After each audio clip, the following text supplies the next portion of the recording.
Karen, just a heads up. We're pivoting your role to something more aligned with the new org vision, the CTO said, scratching his neck like the words were giving him a rash. His lips moved, but all she heard was static. Her stomach dropped faster than the QA environment Brendan once nuked trying to optimize performance. She knew something was off the second she saw the performance review booked on a Friday, sandwiched between a 2:00 p.m. culture sync and a 4:00 p.m. team mindfulness. Nobody got promoted after lunch. That was the unspoken rule in this glass-walled madhouse they called an office. Karen had walked in with a 42-slide deck showing year-over-year conversion rates, funnel acceleration charts, and a chart titled Pipeline Resilience during Brendan-induced incidents. She even color-coded the shit. Green for when she fixed it, red for when she wasn't allowed to. And yet there she was, structured, not promoted, not even lateral, downshifted to support engineering liaison. A title so meaningless it practically came with a manual on how to be forgotten in Slack. Leadership opportunity, they called it. Mentorship pathway. They handed her platform, her code, her sleepless weekends, her duct-taped miracles, to Brendan, the corporate mascot for male mediocrity. The same guy who once asked if semicolons were optional in JSON. Karen didn't flinch. She didn't even blink. She let them talk, nodded at the right places, smiled when the HR rep dropped the phrase stretch potential, and when the slide deck transitioned to a pixelated stock photo of two people high-fiving under the caption New Chapter, same team, Karen's eye twitched once. Just once. She stood, shook their hands, walked out of the room, down 3 flights of stairs to the parking lot, because she needed gravity to help keep her rage from leaking out her ears. In her car, with the engine off and heat bleeding through the windows, she stared into the sun. Her fingers drummed against the steering wheel. Her laptop sat in the passenger seat like a silent co-conspirator. And then she remembered something. They hadn't revoked her access. She hadn't been pulled from the Slack channel for back-end infra. Her admin credentials, still valid, the keys to the castle hers. Because in their rush to screw her over, they'd forgotten the one thing Karen had never forgotten in her life. Check your permissions before burning bridges. Hey, if you're still with me, do me a favor.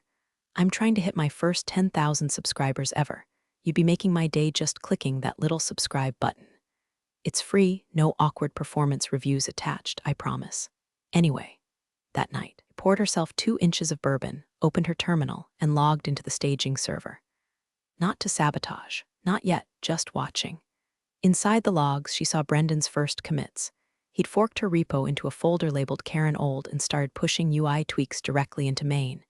No tests, no versioning, like someone spray painting graffiti on a cathedral. A commit message read, fixing legacy junk lol. She took a screenshot. Then another. Then she started something new.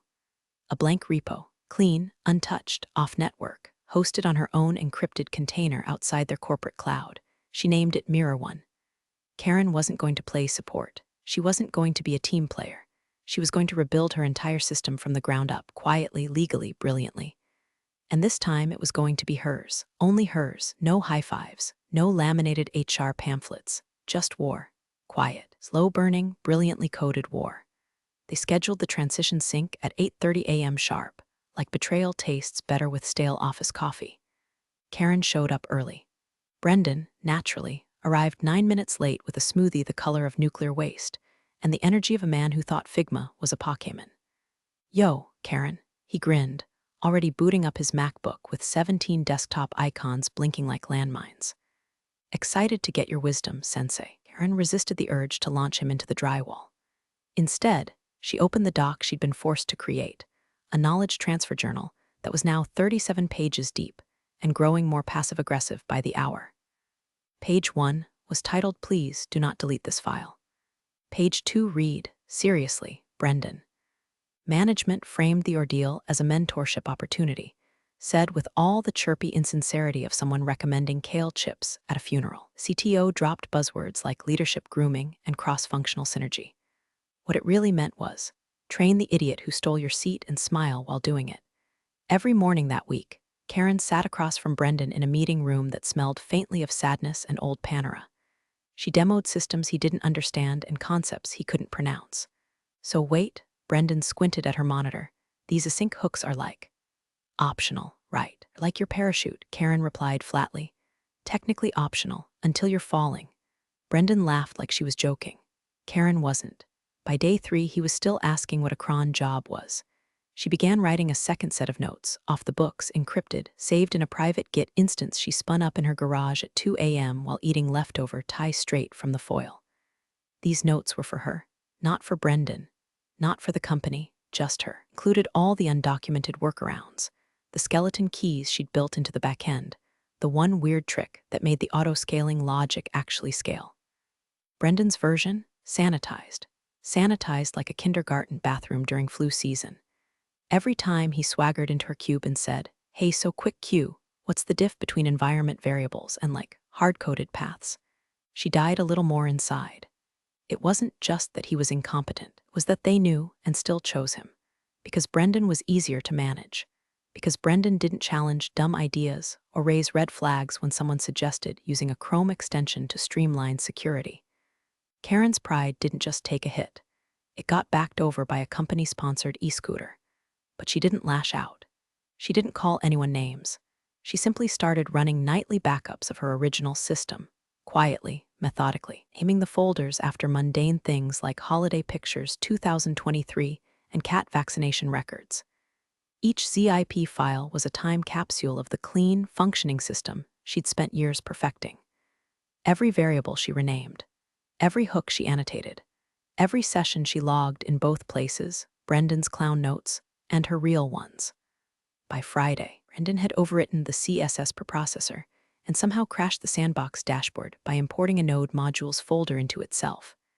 Karen nodded, wrote it down, and kept her mouth shut. Let them break it. Let them paint it in pastel gradients and post it on LinkedIn with the caption "New Era, Same Values." Let them brag about agility while the wheels fell off. Karen had already started building hers again, offline, off books, untouchable. Every time Brendan muttered this code's kind of messy, she smiled just a little wider. Messy? We'll see how messy things get. The dashboard now had gradients. Gradients. Brendan had somehow convinced the product team that launch success hinged on vibrant visual storytelling. So he jammed a tick-tock-colored UI into the clean, utilitarian interface Karen had spent 2 years optimizing for speed and clarity. Buttons that used to say submit now said let's go, in lowercase cursive. The onboarding progress bar had confetti animations, on mobile, at 3 a.m. on a Wednesday. Meanwhile, the backend, her backend, started coughing like an old truck in February. Data syncing scripts lagged. PDF bundles failed to generate. The onboarding logic she'd modularized had been restructured by Brendan for flow, meaning it now called the wrong endpoint half the time and duplicated entries when it didn't outright crash. Bug tickets multiplied like cockroaches in a Motel 6 wall. Internal Slack lit up red. The QA team, ironically, started flagging criticals that Brendan kept marking non-blocking, so he could keep chasing color palettes instead of fixing core logic. Karen watched it all from the sidelines like a firefighter forced to stand and clap while her house was handed to a chainsaw juggler. The first quick favor email hit her inbox Thursday. Then another. By Monday, she was up to 14. Some were obvious panic. "Hey Karen, sorry to bother. Do you know why the customer success module is dumping plain text passwords into the error logs?" Brendan thinks it's a race condition. Some were desperate attempts at denial. Just checking in, not urgent, but weird that the dashboard now shows undefined where the client name should be. Could you maybe peek? And one, her favorite, was from Brendan himself. "Yo lol, think the server is throttling. Can't tell if that's intentional or like a Karen thing." She didn't answer a single one. She was not on that team anymore. That's what the VP of engineering had said, in a meeting, in front of others. As if her memory, her skill set, her blood and sweat and 3 a.m. code deployments were just dust in the Jira wind. So she let the silence build, like pressure behind drywall, like a hairline crack in the gas main. Her only contribution, quietly updating her mirror system with every failure she observed. The malformed JSON outputs, the timeout errors, the Git commits labeled hotfix final realithisone. All of it, logged, timestamped, archived, not out of spite, out of obligation, to her own integrity, to the thing she actually built. And still there was sorrow, a low, humming ache she couldn't shut off, because this was her legacy. This system had carried her through a breakup, through 3 funerals, through pandemic isolation, through the kind of loneliness only late-stage capitalism could engineer.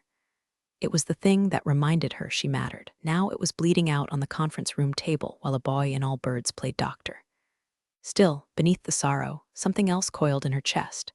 Not anger, not even bitterness, satisfaction, because she knew where this train was headed, and she wasn't on it. Maybe you were never really senior engineer material. That's what the VP said, casually, over limp chicken wraps in the break room, as if he were commenting on the weather or the office playlist. Like her entire career was just a case of mistaken identity. Karen stood there with a plastic fork midair, staring at the wilted lettuce, while the word never echoed like a fire alarm inside her skull. The VP didn't even look at her when he said it, just kept scrolling his phone, sipping his green juice like it tasted better than the silence he left in his wake. The never wasn't what hurt most. It was the fact that he meant it. Somewhere between Brendan's refactors and Karen's polite exile to tech support purgatory, they'd rewritten her story. Turned her from architect to appendix, a leftover part they didn't know what to do with, so they just decided to cut her out. Then came Brendan's internal blog, bringing velocity to onboarding, a postmortem on pre-launch optimization. Bold title for someone who just found out what a dependency tree was 2 weeks ago. Karen skimmed the post with clinical precision. Paragraph 1, all buzzwords, zero meaning. Paragraph 2, a detailed breakdown of legacy inefficiencies he streamlined. Paragraph 3, a photo of Brendan pointing at a whiteboard with her architecture diagram behind him, cropped just enough to cut out her initials from the footer. He wrote about modularization, asynchronous task handling, load balancing, tech he didn't understand, let alone implement. She knew because she was the one who had built it. Alone, in silence, with coffee breath, eye bags, and a spine shaped like a question mark from hunching over her desk during 2 consecutive Thanksgivings. And now this floppy-haired clown was getting shout-outs in the leadership Slack. Karen didn't rage. She didn't reply, didn't call anyone out. She just smiled, walked calmly back to her desk, opened her encrypted container, and double-clicked a local instance of the system. It ran like a dream, sleek, stable, everything still where it belonged, untouched by Brendan's cartoonish design instincts or management's strategic amnesia. She called it Keystone, because without it, everything else would fall. She hadn't planned to do anything with it at first. It was her security blanket, her proof of life. A reminder that she wasn't crazy, that the mess unfolding around her wasn't her fault. Brilliance doesn't die just because someone else has the mic. But then a thought flickered. Not revenge, not even payback, precision. There was a certain poetry in letting them fall by their own hand. But what if she handed someone else a parachute? What if, instead of salvaging the train wreck, she built a faster train? Her old mentor once told her, don't fight a system designed to erase you. Outbuild it. So Karen began sketching outlines. Quietly. Strategically. For lunchtime in her car, during mindfulness breaks, she spent watching their bug tracker hemorrhage red flags. She pulled old contacts from her encrypted phone, asked careful questions, got careful answers. A storm was coming, not the kind with lightning, the kind you don't hear until it's already overhead. The first sign was subtle. A Slack message buried in a thread no one reads. Hey, anyone else seeing weird storage spikes in staging? Then came the CPU alerts, first ignored, then silenced. Must be a logging hiccup, Brendan chirped. I tweaked the handler to be more verbose. Verbose was an understatement. Brendan's patch to the back-end script had uncorked a digital fire hose, dumping uncompressed logs into the main storage bucket like a toddler flinging Legos into a bathtub. Every page render, every click, every whitespace event was being tracked in real time, with timestamps, and full payloads, and user data. Karen noticed because one of her old staging alerts, something she'd written back when the system still had guardrails, pinged her personal inbox. A ghost from a version of the code that still knew how to scream when it hurt. She watched the logs bloat, watched the disks crawl toward capacity, and sipped her tea, chamomile, with honey. By midweek, staging was crashing twice a day. DevOps was duct taping instances like madmen in a house built of wet cardboard. Logs folder alone was eating into production memory. And Brendan, bless his heart, couldn't figure out why user uploads were getting rejected, or why the form builder randomly replaced dropdowns with null. Executives, cool as cucumbers at an HR barbecue. It's fine, the VP of product said during the Thursday all-hands, brushing away the charts like fruit flies. We'll patch post-launch. What matters is hitting the demo deadline. Perception is everything. Perception? Karen filed that one away. That same day, she got an urgent request from her old team lead. The subject line, "Need your eyes on onboarding, support help during rollout." She read it twice. Sipped, read it again. Then typed a one-line reply, "Thanks, but I'm not on that team anymore." No anger, no flourish. Just a gentle reminder of the knife they'd already buried. She deleted the follow-up ping, opened her alternate licensing draft, and got back to work. The agreement was almost done, tight, enforceable, and blessed by a lawyer who owed her a favor from back when she caught a flaw in his firm's billing software. The terms were simple. Her mirror platform, Keystone, would be offered to select clients under exclusive, non-transferable usage rights. No shared code. No shared infrastructure. Clean slate. She already had interest. Quiet ping from a former partner, now CTO at a rival firm. "We're not impressed with their current rollout," he wrote. "Would love to see your version." She kept the reply short. "Let's talk Monday. I'll bring the clean build." By now, she barely flinched when Slack blew up. Someone tagged her in a public thread at Karen Quick Question. Any idea why new signups are generating blank PDFs again? She ignored it. Instead, she reviewed her final checklist, DNS set. Auth flow rebuilt from scratch. Cloud deployment pipeline tested and air-gapped. Documentation triple-proofed her documentation, not Brendan's blog core nonsense. Theirs was crumbling under its own weight. Hers, silent, sharp, ready. She wasn't angry anymore. She wasn't even sad. Karen had simply moved on. And soon the rest of the world would too, by 4:00 p.m. Friday. War drums had gone silent. Not because the bugs were fixed, God no.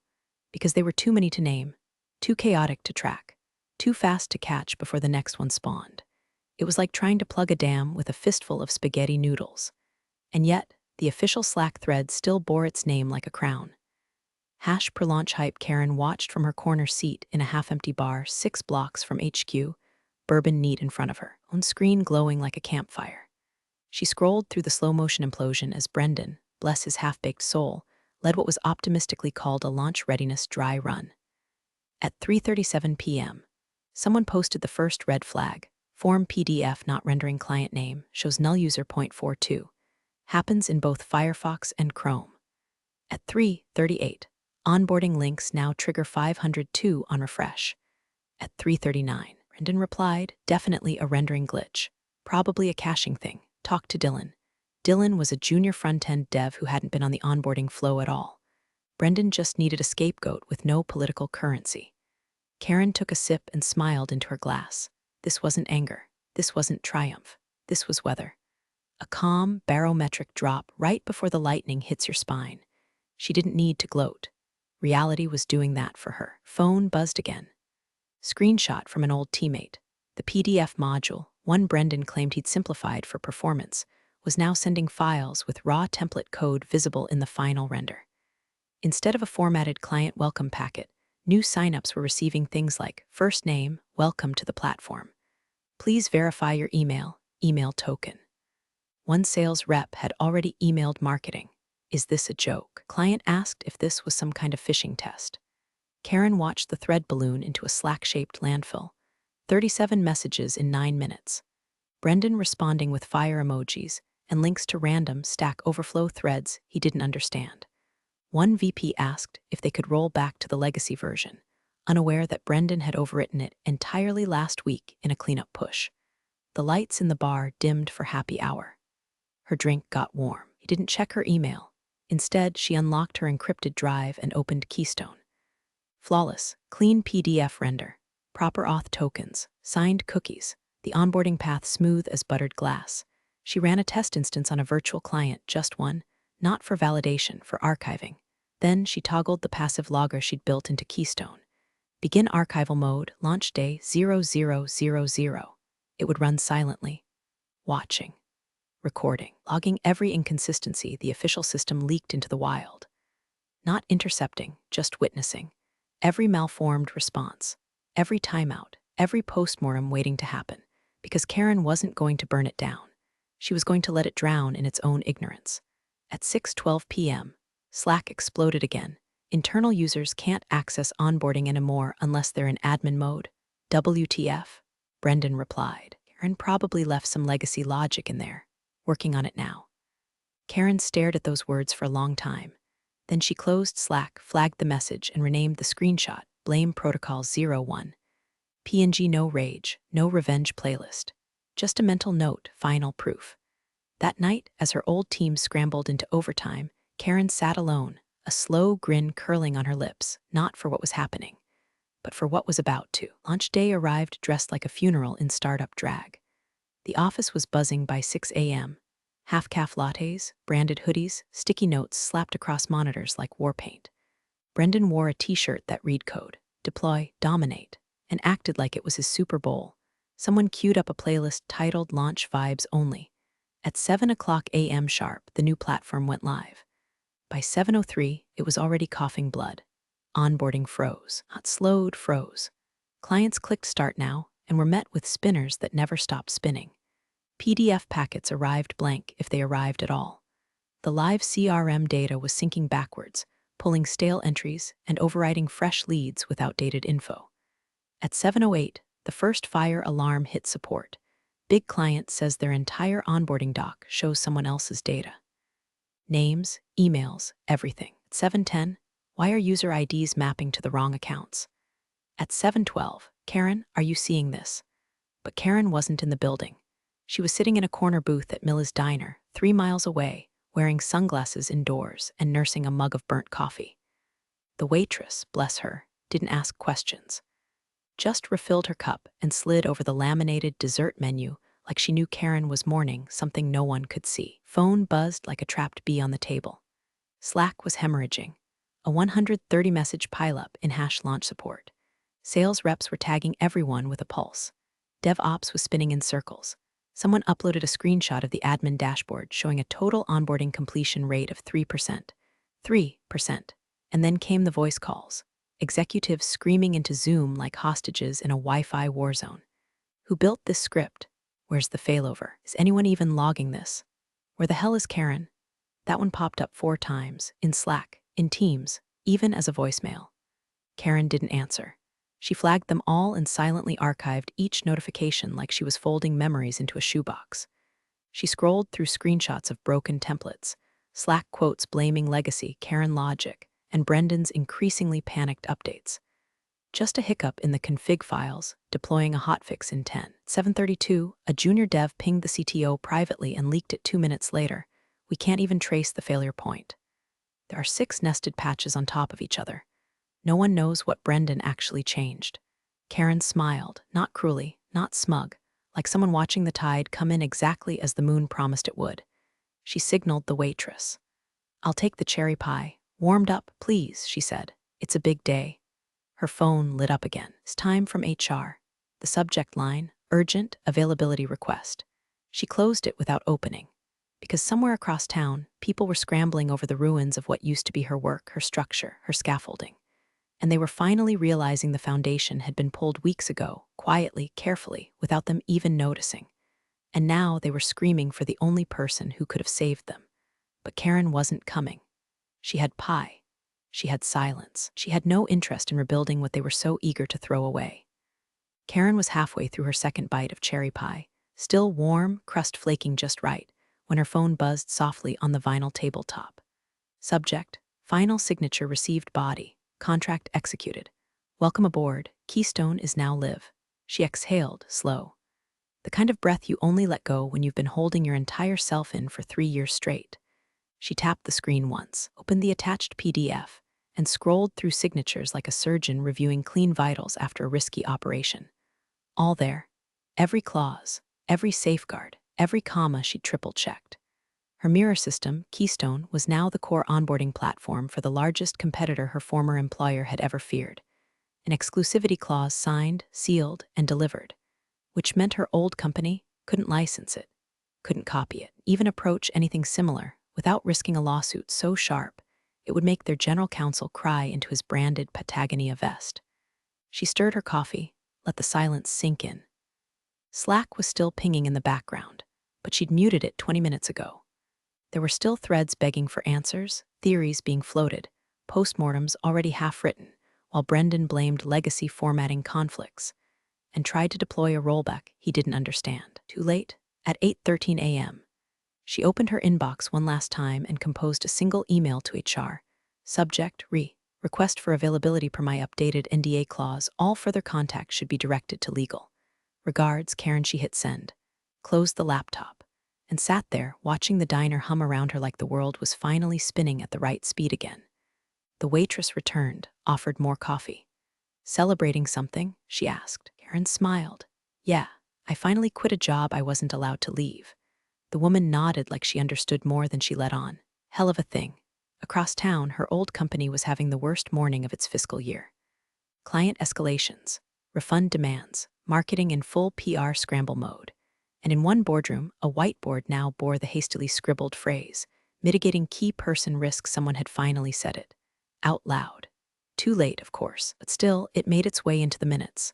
They'd finally realized what they lost. And Karen didn't need an apology. She didn't need applause or headlines or petty revenge.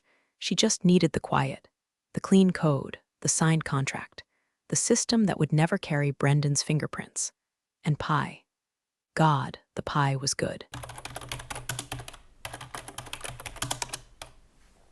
Appreciate you sticking around, you wise old rebels. Smash that subscribe button, or this fossil might just cause another epic fiasco.